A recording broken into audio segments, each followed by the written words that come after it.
નમસ્કાર, BBN news ચેનલમાં આપનું સ્વાગત છે. હું છું કવિતા પંચાલ ને હવે જોઈએ આજના સમાચાર.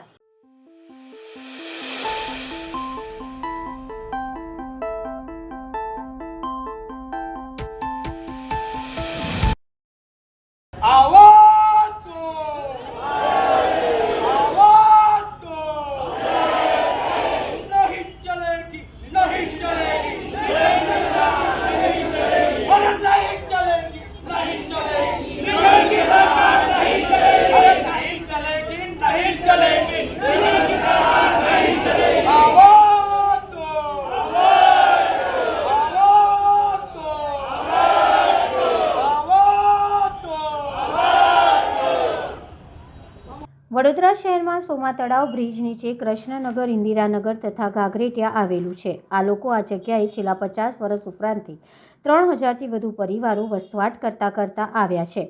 આ પરિવારો છેલ્લા 50 વર્ષથી અહીં વસવાટ કરે છે તેમજ વર્ષોથી વડોદરા મહાનગરપાલિકાને વેરો ચૂકવતા આવ્યા છે તથા તેઓના લાઇટ બિલ પણ આ જ જગ્યાના છે. તારીખ 17/12/2000ના રોજ અચાનક કેટલાક અધિકારીઓ આવીને આ લોકોને ઘર ખાલી કરી દેવાની સૂચના આપવામાં આવેલ છે, જે ખૂબ જ દુઃખદ અને નિંદનીય છે. કોઈ પણ સામાન્ય માણસ માટે ઘર એટલે જે માણસના જીવન જરૂરિયાત વસ્તુનો અવિભાજ્ય અંગ છે અને સરકાર આ ગરીબ અને નિસહાય લોકોની છત છીનવી લેવા માગે છે, જે સદંતર ખોટું અને ગેરકાયદેસર છે. ભારત દેશ કાયદો તથા આંતરરાષ્ટ્રીય માનવ અધિકારો કહે છે કે કોઈ પણ માણસને જીવન જીવવા માટે પૂરતું જમવાનું, પૂરતા કપડાં તથા મકાન હોવું જોઈએ અને આ માનવ જીવનની મૂળભૂત જરૂરિયાત છે, જેને કોઈ પણ સંજોગોમાં છીનવી શકાય નહીં. તે છતાં સોમા તળાવ બ્રિજ નીચે કૃષ્ણનગર, ઇન્દિરાનગર તથા ઘાઘરેટિયાના રહીશોનું ઘર છીનવી લઈ તેઓના મૂળભૂત માનવ અધિકારોને ભંગ કરવાનો પ્રયત્ન થઈ રહ્યો છે. પાર્લામેન્ટ સુધી પહોંચવું જોઈએ. આ વસ્તુ બહુ જરૂરિયાત છે. જ્યાં સુધી પાર્લામેન્ટમાં બેઠેલા વ્યક્તિઓ, કોંગ્રેસ, ભાજપ કે અન્ય કોઈ નેતાઓ બેઠા હોય એમને ખબર પડે ત્યાં આગળ બધા પ્રચાર કરે, ચર્ચા કરે અને શું માહિતી આપે છે, એકબીજાની લડત શું થાય છે, કેવી રીતે લડાવવું છે એ બધું ખબર પડે. બસ, જય હિન્દ, જય ભારત. સોમા તળાવ બ્રિજની નીચે ઘાઘરેટિયા છે, એમાં ઇન્દિરાનગર છે, કૃષ્ણનગર છે, આ બધા નગરો આવેલા છે.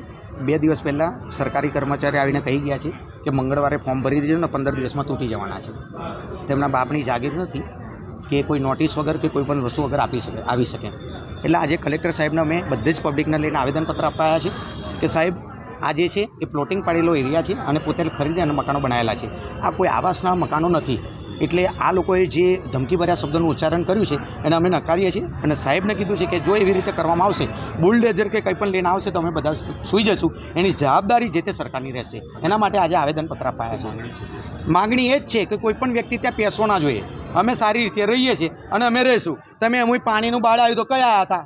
વોટ લેવા જ આવ્યા છે. અમે જીવી લઈએ છીએ. ત્યાં સાપ નીકળતા હતા, આટલા પાણીમાં બી ગયા છે, કોઈ દેખવા નહીં આવ્યું. તો સોનાની લંગડી તમે ત્યાં મીટ ના માંડતા ને તો અમારી નજર તમારી ઉપર રહેશે. તમે કેટલા વર્ષથી ત્યાં રહો છો? 40 થી 50 વર્ષ થયા. 40 થી 50 વર્ષ. કેવી રીતે યાદ આવ્યું કે 2013માં હોય થયું હતું સાહેબ. 2013માં બી કર્યું હતું. 10 વર્ષ થઈ ગયા. દસકો બદલાયો એટલે 2024માં આવ્યા, પાછા 2034માં આવશે. પરંતુ આ વસ્તુ કરવા દેવાના નથી. એનું કારણ એ છે કે આ જે પ્લોટિંગ એરિયા પોતે ખરીદીને પરચેસ કરીને એનું પણ કાગળ છે, એની ઉપર બનાવેલા મકાન છે. કોઈ સરકારી વસાહત નથી. આ ક્યાં કોઈ હાઉસિંગ બોર્ડના મકાનો નથી કે જર્જરિત મકાનો નથી કે તમે ત્યાં નોટિસ આપો અને વિધાઉટ નોટિસે આ રીતે વસ્તુની દાદાગીરી ભર્યા શબ્દો કહેવાય. એટલે જ કલેક્ટર સાહેબને અમે આવેદન આપ્યું છે કે કોઈ ત્યાં ફરકો ના જોઈએ. વડોદરામાં આવેલા બાજવા વિસ્તારના ગિરિરાજનગર કોઓપરેટિવ હાઉસિંગ સોસાયટીમાં છેલ્લા 10 વર્ષથી રહીએ છીએ અને અમારી ગિરિરાજનગર કોઓપરેટિવ હાઉસિંગ સોસાયટી લિમિટેડની બાજુમાં ગુજરાત રિફાઇનરી કંપની આવેલ છે, જેમાં છેલ્લા 2 વર્ષથી નવા પ્રોજેક્ટનું કામકાજ ચાલી રહ્યું છે, જેમાં અમારા વિસ્તારમાં આ પ્રોજેક્ટમાં થયેલો અવાજનું પ્રદૂષણ તેમજ તે કામ દરમિયાન તમામ પ્રકારની સેફટી માટેની દુવિધાઓનો સામનો કરવો પડી રહ્યો છે. અને તાજેતરમાં આ કંપનીમાં ગત તારીખ 11/11/2024ના રોજ જે બ્લાસ્ટ થયો, જેના કારણે અમારી સોસાયટીની 5 માળની હાઈ રાઇઝ બિલ્ડિંગનું ધ્રુજી ઉઠી હતી. તેમજ ત્યારબાદ થોડા જ સમયમાં એટલે કે તારીખ 28/11/2024ના રોજ બીજો બનાવ બની ગયો, જેમાં નવા પ્રોજેક્ટની હેવી ગટર સોરવામાં 9 વાગ્યાની આસપાસ જમીન ધસી પડી હતી, જેને જોતા અમારી સોસાયટીમાં રહેતા રહીશોમાં ભયનો માહોલ જોવા મળ્યો હતો. અને તે દરમિયાન પોતાના ઘર છોડીને પોતાની ફેમિલી સાથે સોસાયટીની બહાર જવા માટે મજબૂર થયા હતા, જે બાબતે ગુજરાત રિફાઇનરી તરફથી કોઈ પણ પ્રકારની જાણ કરવામાં આવેલ નથી, તેમજ કંપનીના કોઈ અધિકારી તરફથી અમારી સોસાયટીમાં આવ્યા ન હતા, તેમજ તેઓના તરફથી કોઈ પણ જાતની સૂચના કે માહિતી અમોને પ્રસારણ કરવામાં આવેલ નથી, જેથી આપ સાહેબને જાણ સારું અમે સોસાયટીના સભ્યો દ્વારા લેખિત આવેદન આપીએ છીએ, તેમજ આ ભવિષ્યમાં અગર કોઈ આવી પ્રકારની દુર્ઘટના કે અકસ્માત થાય ત્યારે અમારી સોસાયટીના રહીશોની સલામતી માટે યોગ્ય પગલાં અને યોગ્ય પ્રકારની સુવિધા આપવામાં આવે, જે માટે આવેદનપત્ર આપવામાં આવ્યું છે. નમસ્કાર દર્શક મિત્રો, હું હિતેન્દ્ર ખંડવી અલ્પેશભાઈ સાથે ફરી એકવાર કલેક્ટર કચેરીની અંદર તમારું સ્વાગત કરું છું. બાજવા ગામની અંદર આવેલી ગિરિરાજ સોસાયટી જે વારંવાર રિફાઇનરી કંપનીની અંદર થતી હોનારતનો ભોગ બને છે અને જે પ્રચંડ બ્લાસ્ટ થાય છે તો આખી સોસાયટીની અંદર જે વાઇબ્રેશન થાય છે, લોકો ભયનો માહોલ હોય છે, એને લઈને આજે ગિરિરાજ સોસાયટીના રહીશો ત્યાંના લોકોની સહી કરાવી અને કલેક્ટરને આવેદનપત્ર આપવા આવ્યા છે કે અમને ન્યાય આપો. એની સાથે હું તમારી સાથે વાત કરીશ. આપણી સાથે ત્યાંના સ્થાનિક રહેવાસી મોજૂદ છે. શું કહેવું છે તમારું કલેક્ટરને? તમે આવેદનપત્ર આપ્યો, શાની માટે આપ્યું? અમે કલેક્ટરને એ માટે આવેદનપત્ર આપ્યું છે તો કે 11/11/2024ના રોજ જે રિફાઇનરીમાં બ્લાસ્ટ થયો હતો એ સમય દરમિયાન અમારા સોસાયટીની બિલ્ડિંગો ધ્રુજી ઉઠી હતી અને એ 3 બ્લાસ્ટ એવા હતા કે વારંવાર ત્યાં ભૂકંપ જેવું વાતાવરણ હતું અને સોસાયટીના રહીશો ઘર છોડીને બહાર નીકળી ગયા હતા. ત્યારબાદ 15 દિવસ પછી 28/11 બીજો એક બનાવ બન્યો. બાજુમાં મેગા ઇન્ફ્રાસ્ટ્રક્ચરનું જે પ્રોજેક્ટ ચાલે છે તો એની ગડરો પડી સવારે 9 વાગ્યાની આસપાસ, ત્યારે પણ એ માહોલ હતો. આવી ઘટનાઓ વારંવાર બને છે તો અમારા સોસાયટીના રહીશોનું હિત શું? તો એના માટે અમે કલેક્ટરશ્રી અને સાંસદશ્રીને આવેદનપત્ર આપ્યું છે. આજે અમે ગિરિરાજનગરમાં 2015થી રહીએ છીએ અને આજે રિફાઇનરીનો જે મેગા પ્રોજેક્ટ છે એ 2022માં ચાલુ થયો છે.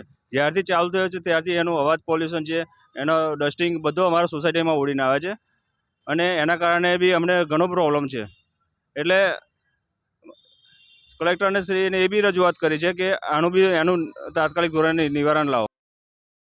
હવે જન્મ મરણ વિભાગની કચેરીમાં પણ લાંબી કતારો જોવા મળી રહી છે. માંજલપુરના સ્પોર્ટ્સ કોમ્પ્લેક્સ ખાતે આવેલ જન્મ મરણ વિભાગની કચેરીમાં જન્મ મરણના દાખલા કરતા અહીં આધાર કાર્ડ KYCનો ત્રાસ વધુ. સવારથી 6 વાગ્યાથી લોકો કતારોમાં ઊભા રહેવા માટે આવે છે. આખા દિવસમાં ફક્ત 100 જ ટોકન અપાય છે. એક નાગરિકને ઓછામાં ઓછા 5 દિવસ ધક્કા ખાવા પડે છે. એજન્ટ 1000થી 1200 રૂપિયા લઈને કામ કરી આપતા હોવાના આરોપો લગાવવામાં આવ્યા છે. 21 ડિસેમ્બર વિશ્વ ધ્યાન દિવસની વડોદરા જિલ્લા કક્ષાની ઉજવણી ડભોઈ સાયન્સ કોલેજ ખાતે કરવામાં આવશે, જેમાં સહભાગી થવા સૌ યોગ પ્રેમી ભાઈ બહેનો ગુજરાત રાજ્ય રમતગમત વિભાગ તેમજ યોગ બોર્ડ દ્વારા અપીલ કરાઈ છે. દેશના યશસ્વી અને ગુજરાતના પનોતા પુત્ર વડાપ્રધાન નરેન્દ્ર મોદીના પ્રયત્નથી સમગ્ર વિશ્વમાં તારીખ 21 જૂનના દિવસને આંતરરાષ્ટ્રીય યોગ દિવસ તરીકે ઉજવવામાં આવી રહ્યો છે. સમગ્ર ગુજરાતના લોકો નિરોગી રહે અને રાજ્યના દરેક નાગરિકો સ્વસ્થ જીવનશૈલી જીવવા પ્રોત્સાહિત થાય તે માટે રમતગમત વિભાગ હેઠળ ગુજરાત રાજ્ય યોગ બોર્ડની રચના પણ કરવામાં આવી છે. ત્યારે લોકોના માનસિક અને શારીરિક સ્વાસ્થ્યની સાથે સાથે આવનારી પેઢીમાં યોગ અંગેની જાગૃતતા કેળવાય અને લોકો યોગ કરતા થાય તે હેતુ સંયુક્ત રાષ્ટ્ર દ્વારા તારીખ 21 ડિસેમ્બર વિશ્વ ધ્યાન દિવસ તરીકે ઘોષિત કરવામાં આવ્યો છે. જે સંદર્ભે તારીખ 21/12/2024ને શનિવારના રોજ જિલ્લા કક્ષાના ધ્યાન દિવસની ઉજવણીનું આયોજન વડોદરા જિલ્લા કેળવણી મંડળ ડભોઈ સંચાલિત DN science college cricket ground ખાતે સવારે 7:30 થી 8:30 દરમિયાન કરવામાં આવ્યું છે. ત્યારે શારીરિક અને માનસિક સ્વાસ્થ્ય કેળવાય તેમજ જન સુધીના ધ્યાનના મહાત્મ્યનો સંદેશ પહોંચતો થાય તે માટે નાગરિકને ધ્યાન દિવસના કાર્યક્રમમાં જોડાવા ગુજરાત રાજ્ય રમતગમત વિભાગ તેમજ ગુજરાત રાજ્ય યોગ બોર્ડ દ્વારા જાહેર આમંત્રણ સાથે અપીલ કરવામાં આવી છે. નમસ્કાર એન્ડ જય હિન્દ. રમતગમત, યુવા અને સાંસ્કૃતિક પ્રવૃત્તિ વિભાગ અંતર્ગત સંચાલિત ગુજરાત રાજ્ય યોગ બોર્ડ દ્વારા વિશ્વ ધ્યાન દિવસની ઉજવણી કરવા જઈ રહ્યા છે. 21 ડિસેમ્બર 2024 માનનીય પ્રધાનમંત્રી શ્રી નરેન્દ્રભાઈ મોદી સાહેબના અખંડ પ્રચંડ પ્રયાસ દ્વારા સમગ્ર વિશ્વને વિશ્વ ધ્યાન દિવસ મળ્યો છે. તો પ્રથમ ધ્યાન દિવસ આપણે ડભોઈ ખાતે ઉજવવા જઈ રહ્યા છે. વડોદરા જિલ્લા કેળવણી મંડળ ડભોઈ દ્વારા સંચાલિત આર્ટ્સ એન્ડ સાયન્સ કોલેજ ડભોઈના ક્રિકેટ ગ્રાઉન્ડ ખાતે સવારે 7:30 થી 8:30ના સમયગાળા દરમિયાન વિશ્વ ધ્યાન દિવસનો મેડિટેશનનો આ કાર્યક્રમ રાખ્યો છે.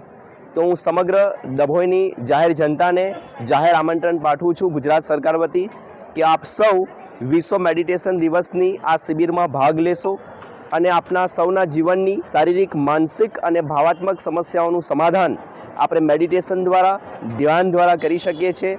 તો ગુજરાત રાજ્ય યોગ બોર્ડ દ્વારા આયોજિત આ ધ્યાન શિબિરમાં આપ સૌ લોકો પધારશો.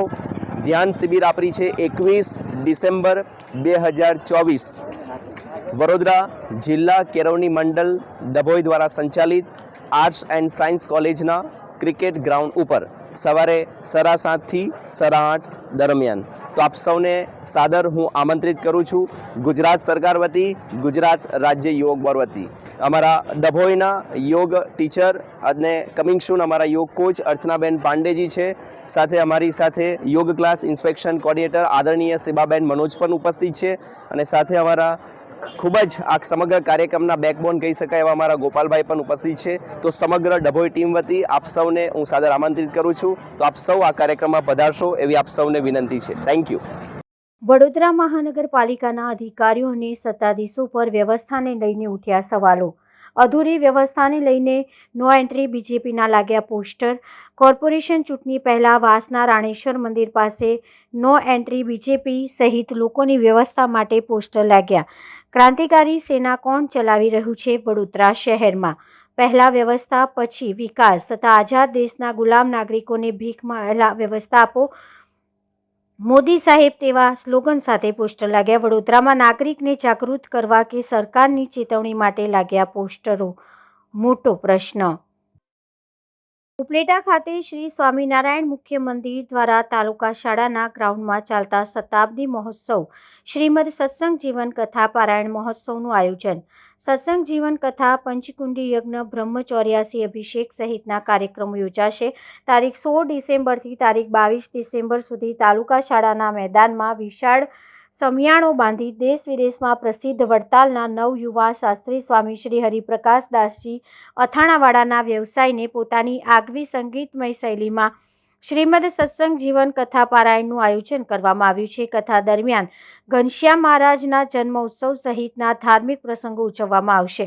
આ પ્રસંગે સૌરાષ્ટ્ર ગુજરાતભરમાંથી ધામે ધામથી સંતો પધારશે. તેમજ રાજકીય, સામાજિક, સેવાકીય, ધાર્મિક આગેવાનો, ઉદ્યોગપતિ, વેપારીઓ, અધિકારીઓ અને વડતાલ તથા જૂનાગઢ સહિતના મંદિરના ટ્રસ્ટીઓ અને દેશ વિદેશમાંથી સત્સંગી પધારેલ. આ પ્રસંગે પંચકુંડી યજ્ઞ, બ્રહ્મચૌર્યાસી અભિષેક, સંત પૂજન, અન્નકૂટ, વ્યાખ્યાન માળા, શાક ઉત્સવ સહિતના ધાર્મિક ઉત્સવો ઉજવવામાં આવશે. આ મહોત્સવના અધ્યક્ષ વડતાલના ગાદીપતિ પૂજ્ય શ્રી રાકેશ પ્રસાદ મહારાજ, ઉપાધ્યક્ષ ધોરાજીના પૂજ્ય શ્રી મોહન પ્રસાદજી સ્વામીના તેમજ ખાંભાથી પધારેલા વિષ્ણુપ્રસાદ સ્વામી દ્વારા આ રસોડા વિભાગ સંભાળવામાં આવ્યો છે. અને આ કાર્યક્રમમાં મુખ્ય આયોજક ઉપલેટા મંદિરના પૂજ્ય શ્રી ધર્માનંદ સ્વામીના માર્ગદર્શન નીચે મંદિરના સંતો, ટ્રસ્ટી, સત્સંગી વગેરે ભવ્ય ધાર્મિક કાર્યક્રમને સફળ બનાવવા સ્વામી અને કાર્યકરો સાથે હરિભક્તોએ જહેમત ઉઠાવી હતી.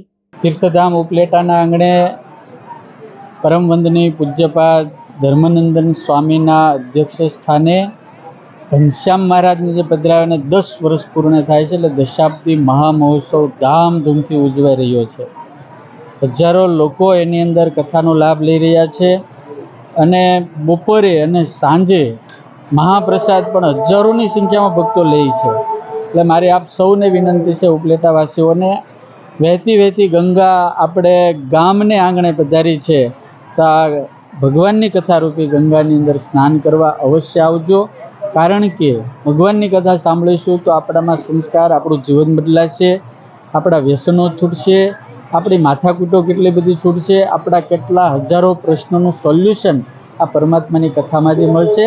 એટલે તમામ ભક્તોને મારી વિનંતી છે કે આ કથાની અંદર આવી આપણે આપણા આત્માનું પણ કલ્યાણ કરવાનું અને આપણા જીવનનું પણ સારું કરવાનું. જય સ્વામિનારાયણ. ઉપલેટાને આંગણે ઉપલેટા મુખ્ય મંદિર સ્વામિનારાયણ મંદિર ધર્મનંદન સ્વામી અમારા કોઠારી સ્વામી તરફથી દશાબ્દી મહોત્સવ ઉજવાઈ રહ્યો છે. તેમાં હજારો લોકો પ્રસાદ લે છે અને અમારે વ્યાસપીઠ ઉપર અથાણાવાળા સ્વામી એના શિષ્ય હરિપ્રકાશ સ્વામીના વક્તાપદે સત્સંગી જીવનની કથા પારાયણ ચાલે છે અને સૌ હરિભક્તોને ખૂબ ખૂબ આનંદ આવે છે અને બહોળે પ્રમાણમાં સંતો ભક્તો અને બહુ આવે છે અમારે ઉત્સવમાં. અને પ્રસાદ એ બંને ટાઈમ પ્રસાદ સમસ્ત ઉપલેટા ધોવાડા બંધ છે, આજુબાજુનો વિસ્તાર બધો બે ટાઈમે ખૂબ લાભ લે છે.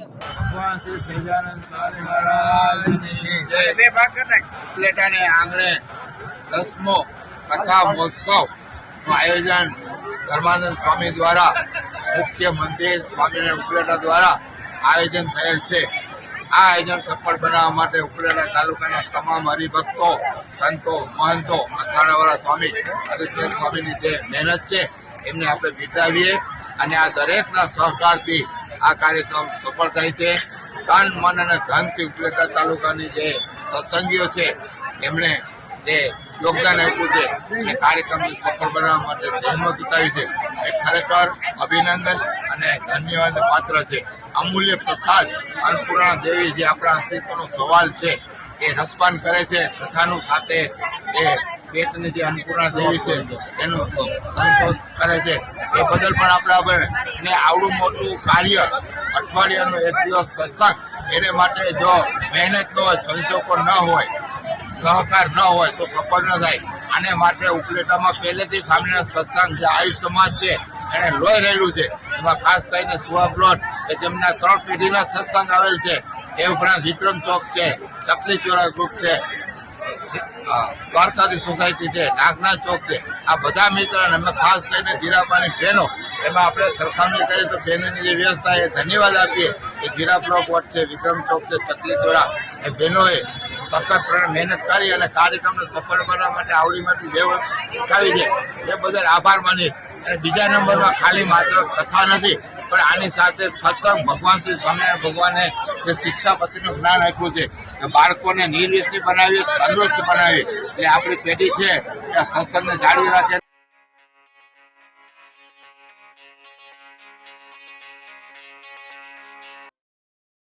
ઝઘડિયા જીઆઈડીસી વિસ્તારમાં બાળકી ઉપર રેપ કેસના મામલે પોલીસે આરોપીને ઘટના સ્થળે લઈ જઈ રિકન્સ્ટ્રક્શન કર્યું. ભરૂચની ઝઘડિયા જીઆઈડીસીમાં રહેતો પરપ્રાંતીય શ્રમિક પરિવાર એક જીઆઈડીસીમાં કામ કરીને ગુજરાન ચલાવે છે, જેમની 10 વર્ષીય બાળકી સોમવારે મોડી સાંજે ઝાડી વિસ્તારમાં લોહીલુહાણ હાલતમાં મળી આવી હતી, જેમાં આરોપીને પોલીસે ઝડપી લીધો અને આજરોજ સરકારી પંચોની હાજરીમાં બાળકીને પીખી નાખનાર અનાથમ વિજય પાસવાનને ઘટના સ્થળે લઈ જઈ પુરાવા એકત્રિત કરાયા હતા અને ગુનાને કઈ રીતે અંજામ આપ્યો હતો તેની માહિતી મેળવી હતી. ઝઘડિયા જીઆઈડીસી ખાતે જે દુષ્કર્મ, જે જઘન્ય દુષ્કર્મની ઘટના બનેલી હતી તેનું આરોપીની જે રીતે કૃત્ય કર્યું હતું, જે આખો બનાવ બન્યો હતો તેનો રિકન્સ્ટ્રક્શન પંચનામું કરવામાં આવ્યું. આયોની હાજરીમાં તથા સરકારી પંચોની હાજરીમાં આ રિકન્સ્ટ્રક્શન પંચનામું કરવામાં આવ્યું, જેમાં આરોપીએ કઈ રીતે આખા આ ગુનાનો અંજામ આપ્યો તે બાબતે પોતે સરકારી પંચોની હાજરીમાં અમને માહિતી આપી હતી અને એ અન્વયે તમામ વિગતોને ધ્યાને લઈ અને પંચનામું કરવાની કાર્યવાહી કરવામાં આવી. રાજકોટના ઉપલેટામાં શરૂ કરવામાં આવ્યું મેગા ડિમોલેશન. ઉપલેટા તાલુકાના હાડફોડી ગામ પાસે કરવામાં આવેલ દબાણનું ડિમોલેશન ઉપલેટા નગરપાલિકા અને વિવિધ તંત્ર દ્વારા હાથ ધરવામાં આવ્યું. હાડફોડી ગામ પાસે આવેલા ઉપલેટા નગરપાલિકા વિસ્તારની જમીનમાં ગેરકાયદેસર દબાણ હોવાનું તંત્ર દ્વારા જણાવવામાં આવ્યું હતું. નગરપાલિકાના અધિકારી, મામલતદાર તેમજ રિપીટ કલેક્ટર સહિતનાઓ ઉપસ્થિત રહ્યા. જમીન પર થયેલા દબાણ અને જમીન પર કરવામાં આવેલા વાવેતર પર જેસીબી રોટાવેટર ફેરવવામાં આવી રહ્યું છે. છેલ્લા ઘણા સમયથી નગરપાલિકા વિસ્તારની જમીન પર દબાણ કરવામાં આવ્યું હોવાની સામે આવી હતી. બાબત દબાણ બાદ તંત્ર દ્વારા વિવિધ પ્રક્રિયાઓ હાથ ધરવામાં આવી હતી, જે બાદ ડિમોલેશન અને દબાણ હટાવવાની કામગીરી શરૂ કરવામાં આવી હતી. હું નિખિલ મહેતા, મામલતદાર ઉપલેટા તાલુકાના હાડફોડી ગામે રેવન્યુ સર્વે નંબર 18ની અંદાજે 200 હેક્ટરથી વધુ જમીન ઉપલેટા નગરપાલિકાને જે તે સમયે નીમ કરવામાં આવેલ હતી. ઉપલેટા નગરપાલિકાને નીમ કરવામાં આવેલા જમીનમાં મોટા પાયે દબાણો થઈ ગયેલા. આથી અમે DLR મારફત આ નીમ થયેલ જમીનની માપણી કરાવી અને આ માપણી દરમિયાન જે લોકોના કબજા ગેરકાયદેસર જણાઈ આવ્યા એ તમામ લોકોને નગરપાલિકા દ્વારા નોટિસ આપી પોતાના માલિકીના આધાર પુરાવા રજૂ કરવાની પૂરતી તક આપી અને જે લોકોનો કબજો ગેરકાયદેસર માલુમ પડ્યો એ દૂર કરવાની કાર્યવાહી આજે પ્રાંત અધિકારી સાહેબ ધોરાજીના નેતૃત્વમાં વહીવટીતંત્ર દ્વારા ચુસ્ત પોલીસ બંદોબસ્ત વચ્ચે આજે હાથ ધરવામાં આવી છે.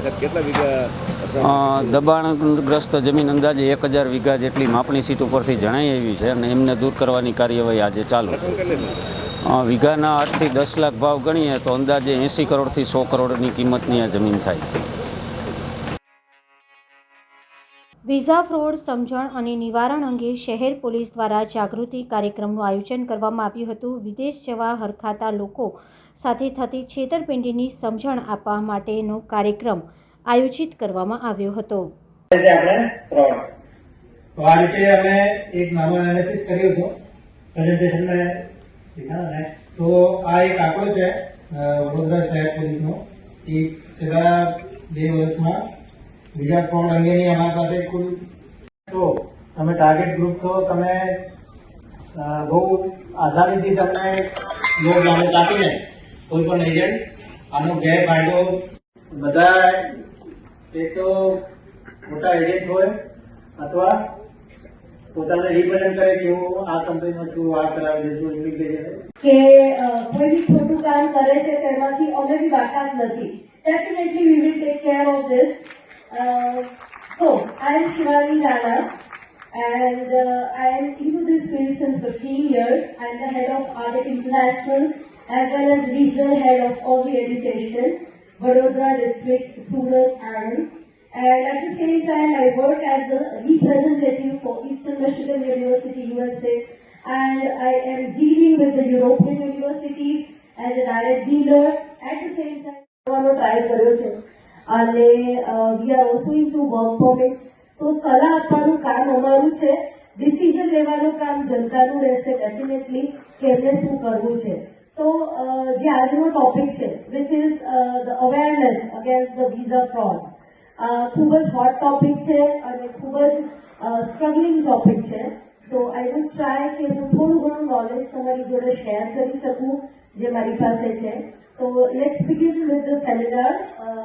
The first thing we would like to know.